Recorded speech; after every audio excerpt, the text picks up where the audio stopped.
Hello ವಿದ್ಯಾರ್ಥಿಗಳೇ, supreme court neat ರೀ exams ಬಗ್ಗೆ ಇವತ್ತಿನ ಸುಪ್ರೀಂ ಕೋರ್ಟ್ನ ಹಿಯರಿಂಗ್ನಲ್ಲಿ ಏನು ಡಿಸೈಡ್ ಆಯಿತು? ಅದಕ್ಕಿಂತ ಮುಂಚೆ ಸುಪ್ರೀಂ ಕೋರ್ಟ್ ಲಾಸ್ಟ್ ಹಿಯರಿಂಗ್ನಲ್ಲಿ ಸೆಂಟರ್ ಆ್ಯಂಡ್ ಸಿಟಿ ವೈಸ್ ರಿಸಲ್ಟನ್ನು ಅನೌನ್ಸ್ ಮಾಡಬೇಕು ಅಂತ NTA ಹೇಳಿತ್ತು. ಇದೇ ಫಸ್ಟ್ ಟೈಮ್ ಸೆಂಟರ್ ಹಾಗೆ ಸಿಟಿ ವೈಸ್ ರಿಸಲ್ಟನ್ನು ಅನೌನ್ಸ್ ಮಾಡಿತ್ತು.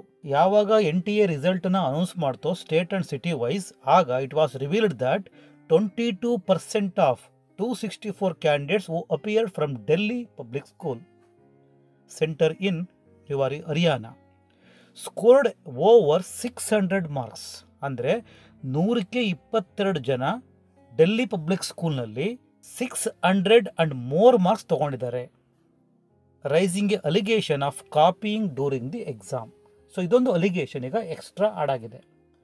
ಆ ಟೈಮ್ನಲ್ಲಿ ಆ ಸೆಂಟ್ರಲ್ಲಿ ಕಾಪಿ ಆಗಿದೆ ಹರಿಯಾಣದಲ್ಲಿ ಅಂತ ಹೇಳಿ ಈಗ ಇನ್ನೊಂದು ಅಲಿಗೇಷನ್ ಸುಪ್ರೀಂ ಕೋರ್ಟ್ಗೆ ಹೋಗಿದೆ.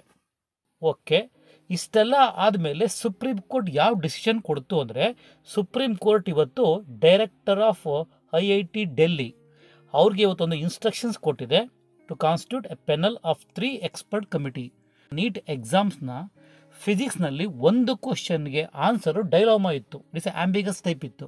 ಆ ಕ್ವಶನ್ಗೆ ಎಕ್ಸಾಕ್ಟ್ ಆನ್ಸರನ್ನು ನಾಳೆ ಮಧ್ಯಾಹ್ನ 12 ಗಂಟೆ ಒಳಗಡೆ ಸುಪ್ರೀಂ ಕೋರ್ಟ್ಗೆ ತಿಳಿಸ್ಬೇಕು ಅಂತ ಆರ್ಡರ್ ಮಾಡಿದೆ. ಸುಪ್ರೀಂ ಕೋರ್ಟಿನ ಪ್ರಕಾರ ಈಗ ನೋ ನೀಟ್ ರೀ ಎಕ್ಸಾಮ್ ಮಾಡೋ ಚಾನ್ಸಸ್ ತುಂಬ ಕಡಿಮೆ ಇದೆ. ಏನೇ ಅಲಿಗೇಷನ್ಸ್ ಆಗಲಿ, ಯಾವುದೇ ರೀತಿ ಮಾಲ್ ಪ್ರಾಕ್ಟೀಸ್ ಆಗಿದೆ, ಏನೇ ಹೇಳ್ತಾ ಇದ್ರು, ಸೊ ಸುಪ್ರೀಂ ಕೋರ್ಟು ರೀನೀಟ್ ಮಾಡಬೇಕು ಅಂತ ಆರ್ಡರ್ ಕೊಡೋ ಚಾನ್ಸಸ್ ತುಂಬ ಕಡಿಮೆ ಇದೆ. ಸೊ ನಾಳೆ ಬೆಳಗ್ಗೆ 11:30ಗೆ ಸುಪ್ರೀಂ ಕೋರ್ಟ್ ನೆಕ್ಸ್ಟ್ ಹಿಯರಿಂಗ್ನ ಕೊಟ್ಟಿದೆ. ಸೊ ನಾಳೆ ಸುಪ್ರೀಂ ಕೋರ್ಟಲ್ಲಿ ರೀನೀಟ್ ಮಾಡಿ ಅಂತ NTAಗೆ ತಿಳಿಸುತ್ತಾ, ಇದ್ರ ಬಗ್ಗೆ ಸುಪ್ರೀಂ ಕೋರ್ಟ್ ನಾಳೆ ಯಾವ ತೀರ್ಮಾನ ಕೊಡುತ್ತೆ, ವೆಯ್ಟ್ ಆ್ಯಂಡ್ ಸಿ.